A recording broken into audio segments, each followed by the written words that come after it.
On débute nos rencontres du jour. On parle de politique. Ce matin, on est en compagnie du président d'arrondissement, également conseiller du district numéro 14, Éric Simard, qui est avec nous. Bienvenue à l'émission. Ça va bien? Ça va très, très bien.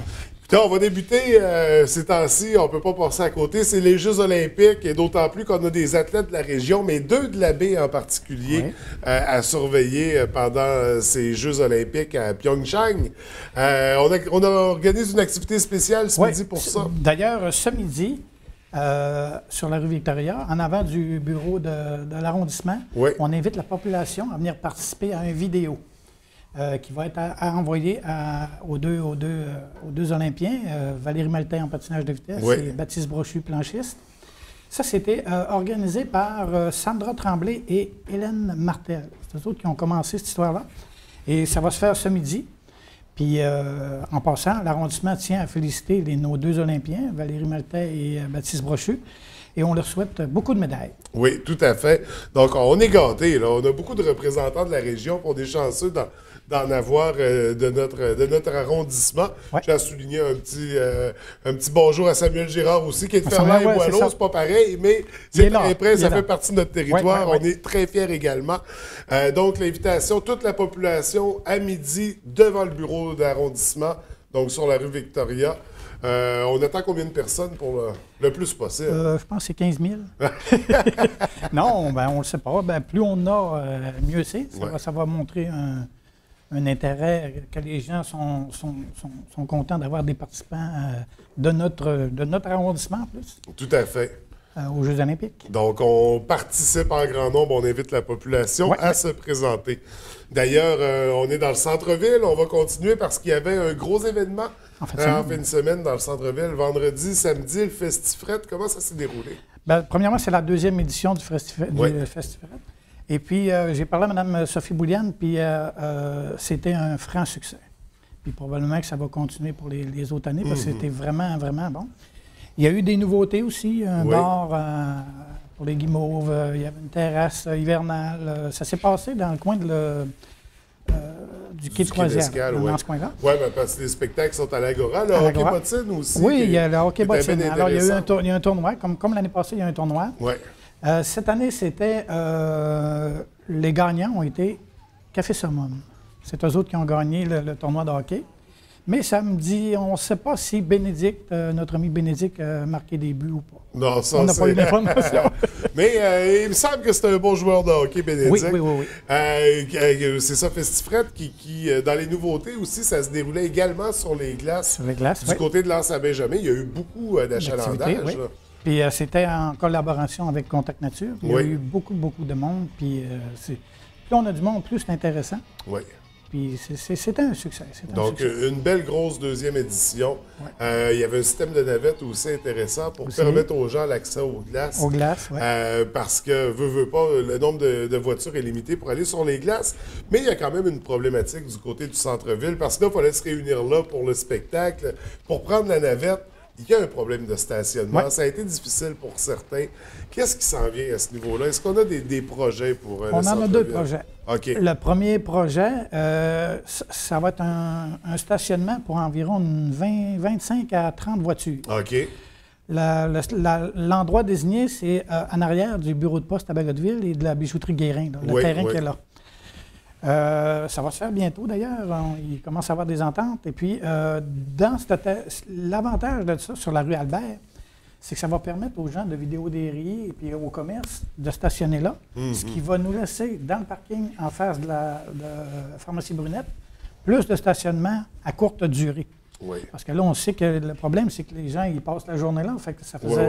Puis, il y a eu un achalandage. Avec l'expansion que prend l'entreprise, on est content, c'est plus d'employés, mais c'est plus de gens dans le centre-ville aussi. Exact. Donc, ça vient limiter les espaces. Ça, c'est le premier projet. Il y en a un autre qui va aller un petit peu plus tard. Ça va nous donner une 50aine de places d'espace de stationnement. On ne peut pas en parler tout de suite parce que l'accord n'a pas été on essaie de signé encore. On va en reparler. Mais quand même, on a des projets, on a des solutions qui s'en viennent parce que c'est réellement une des problématiques du centre-ville à la baie. C'est les espaces de stationnement. Puis on a pu, mais ça n'a pas nuit à l'activité en fin de semaine. C'était quand même extraordinaire. On va rester dans le centre-ville parce que là, on sait... avec les changements qu'il y a à la ville, les changements du côté de Promotion Saguenay, on se questionne sur beaucoup de choses. On pense entre autres à la revue CVS qui a pris fin, donc il n'y aura pas de nouvelle édition. Et là, on se questionne sur chacune des structures des centres-villes. C'est ça. Promotion Saguenay a donné un mandat justement en lien avec les corporations des centres-villes. Il y en a 5 au total, hein, à Saguenay. Oui, il y en a 3 à Jonquière, une à Chicoutimi et une à Jonquière. Une à la baie. Une à la baie. Oui, c'est pas grave. Puis Mme Josée Néron, elle a donné un mandat à Promotion Saguenay pour faire une restructuration des corporations du centre-ville. Déjà, il y a eu une rencontre là. Pour les élus, on ne sait pas trop qu'est-ce qui s'est passé parce qu'on n'était pas invités. OK. C'était avec les présidents des corporations. De chacune des corporations. Lors de la dernière réunion qu'on a eue avec tous les conseillers, c'est-à-dire lundi, les élus ont demandé qu'on ait une délégation pour participer à cette restructuration-là. Là, il y a Simon-Olivier Côté de l'arrondissement Chicoutimi, Carl Dufour de l'arrondissement de Jonquière et moi-même qui va représenter l'arrondissement de la Baie. OK. La prochaine réunion, on va être là, puis on va participer à la restructuration. On va informer en même temps la corporation de mon arrondissement, les développements au fur et à mesure. Qu'est-ce qui pourrait arriver suite à tout ça? L'abolition ou la fusion des corporations? Ça pourrait être quoi le résultat de ces rencontres? Je pense que c'est au niveau administratif. Ils veulent avoir un genre de regroupement, mais au niveau administratif. Mais chacune des corporations va continuer à exister. Qu'on conserve ses exclusivités. Ils vont pouvoir continuer leur projet. Là. Parce que chaque centre-ville est unique en soi. Ils ont tous des aspects différents. Oui. Puis en passant, celle de la baie, c'est sûr qu'on est désavantagé par rapport. On a moins d'argent, mais par rapport à ça, je trouve que la corporation est quand même offre des bonnes choses à l'arrondissement. Même si ils sont subventionnés, là, je pense qu'ils font un bon travail. Puis je félicite Mme Sophie Bouliane qui s'occupe de ça. Elle est au bureau d'ailleurs, puis je trouve qu'elle a vraiment la corporation à cœur. Donc, on salue la coordonnatrice. Félicitations pour son beau travail. Sophie Bouliane, puis aussi Caroline Giroux, qui est la présidente. Oui. Puis tous les administrateurs, bien sûr, qui siègent autour de cette table. Donc, pour les corporations, il y a peut-être du changement à surveiller, peut-être pas. C'est ce que l'avenir va nous dire. C'est surtout au niveau administratif. Mais tout porte à croire qu'il va y avoir des changements à apporter quand même. Mais ça demeure... on va voir ce qui va résulter de ces rencontres-là. On va poursuivre dans les comités. On parlait de corporations, là, on va parler de comités. Pendant la campagne électorale, tu avais lancé sur les réseaux sociaux que tu aimerais mettre en place. C'était une des promesses électorales. Là, mettre en place un comité. C'est pas une promesse, mais un désir. Un désir, OK, un désir. Bien, ça se concrétise. On pourrait dire que c'est une promesse tenue. Donc, un comité pour aider à choisir, à déterminer à quel endroit on envoie l'argent. Pour ce qui est du milieu communautaire, là, où sont les besoins? C'est ça. Donc, un comité consultatif. C'est ça. Moi, je veux créer un comité avec des citoyens de mon district. Oui. On sait qu'il y a le quartier Saint-Marc, quartier en arrière du centre d'achat, quartier RD, les rangs. Moi, je vais faire un regroupement de citoyens qui vont nous aider, puis qu'on va les impliquer dans la prise de décision quand il va y avoir pour les dons et subventions aux organismes. Je veux que les gens décident, en accord avec nous autres, puis l'argent qu'on a, d'avoir le choix, donner aux citoyens le pouvoir d'exécuter des choses au niveau de la ville. Oui.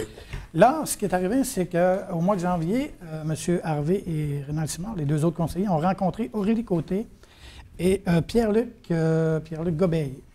Ils nous ont offert de préparer et de monter un projet pour créer ces comités-là. Alors, ça part d'une lettre, des annonces dans les journaux, dans les réseaux sociaux. On va même envoyer des lettres à certaines gens pour savoir leur intérêt, puis prendre leur position. Puis c'est Mme Côté et M. Gobeil qui nous ont préparé ça pour finir à la fin où les comités vont être faits. Là, ce qu'il faut savoir, c'est que moi, j'ai parlé de ça dans ma campagne, mais il y a M. Martin Harvey aussi, qui veut avoir son propre comité des citoyens, et M. Rénal Simard. Donc, la formule va se reproduire dans les districts de l'arrondissement, peut-être même ailleurs à Saguenay. En tout cas, l'idée... Ça existe déjà. Oui. Il y a Simon-Olivier Côté qui avait fait ça lors de son dernier mandat, puis c'était un succès. Puis... Oui. Donc, c'est vraiment d'impliquer les gens, la communauté, à participer à ces décisions-là. Ce que je veux faire, je veux probablement pas les garder pendant 4 ans. peut-être changer à tous les 6 mois.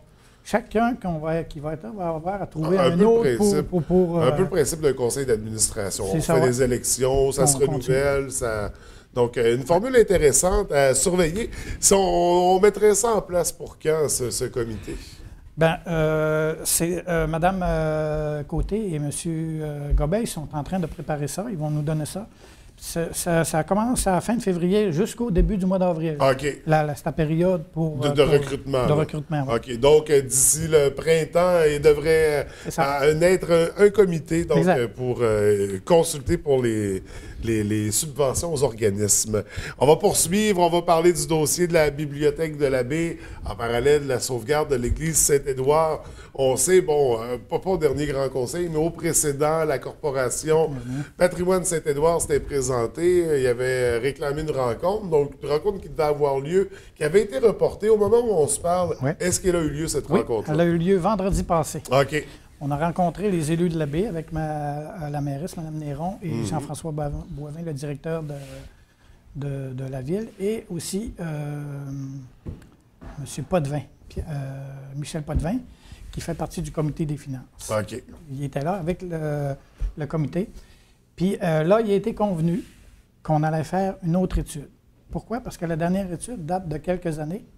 Là, on veut savoir où on est rendu exactement. Parce que l'État ne s'est sûrement pas amélioré depuis ça. Là, hein? Mais on peut vous dire que le site a déjà été choisi. Là. Okay. C'est l'église Saint-Édouard qui va... Donc, c'est confirmé, la bibliothèque s'en va sur le site. Est désigné, sur le site. C'est sur le site. Je comprends le sous-entendu. Donc. Parce qu'on va attendre la nouvelle étude pour prendre des décisions. Exact. Là, il va y avoir une nouvelle étude. C'est à partir de cette étude-là que les décisions vont se prendre.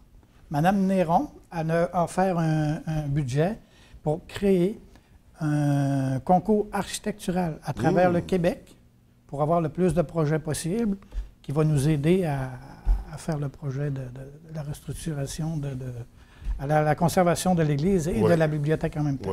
C'est à travers le Québec. Donc, Mme Néron, elle a offert un budget pour ça. Une belle idée, donc, qui risque de donner des résultats très intéressants. Puis si tout ça se concrétise, certainement un projet enrichissant pour l'arrondissement. On va terminer ça avec ce qui s'en vient, en fait, prochainement. Les activités, on sait, il y a eu Festifrette sur les glaces du côté de l'Anse-Saint-Benjamin. Ces réseaux sociaux, là, je voyais des gens qui disaient « Ouais, c'était supposé être autour à Grande-Bay cette année. » En fait, c'est qu'il y a 2 événements maintenant. On fait le Festifrette à l'Anse-Saint-Jean et le Carnaval des glaces du côté de Grande-Bay. Ça va avoir lieu quand exactement? Ça, c'est le 3 mars. Ça va débuter le 3 mars. C'est du côté de Grande-Bay. Oui. J'ai parlé avec Mme Diane Simard, puis elle m'a dit que cette année, il allait y avoir des nouveautés. Okay. Donc, je ne vous parlerai pas au complet parce que vous allez sans doute la rencontrer. Mais elle me dit, entre autres, que cette année, il y avait des étudiants au baccalauréat en plein air qui vont être impliqués. Il y a le musée du Fjord aussi qui va offrir des activités. Et maintenant, il y a les gens qui font partie des mousses qui voudraient aider à cet événement-là. OK. Pour le donc, de nouveaux bénévoles qui vont joindre. Exactement. La programmation va être bonifiée, il va y avoir des nouvelles activités, mais il va y avoir certainement les coups de cœur qui vont revenir, comme le traîneau à chien, ces activités-là. Donc, comme on disait, on aura l'occasion d'en reparler avec Contact Nature en temps et lieu. Éric, ça va être nos sujets du jour. Merci beaucoup d'être venu nous rencontrer ce matin. Merci. J'aimerais souhaiter une bonne Saint-Valentin à tous les gens. Ben oui, tout à fait. Et profiter de l'occasion pour dire à ma femme que je l'aimais. Écoute, joyeux Saint-Valentin à toi aussi. Pour plaisir de se revoir. Merci. Merci.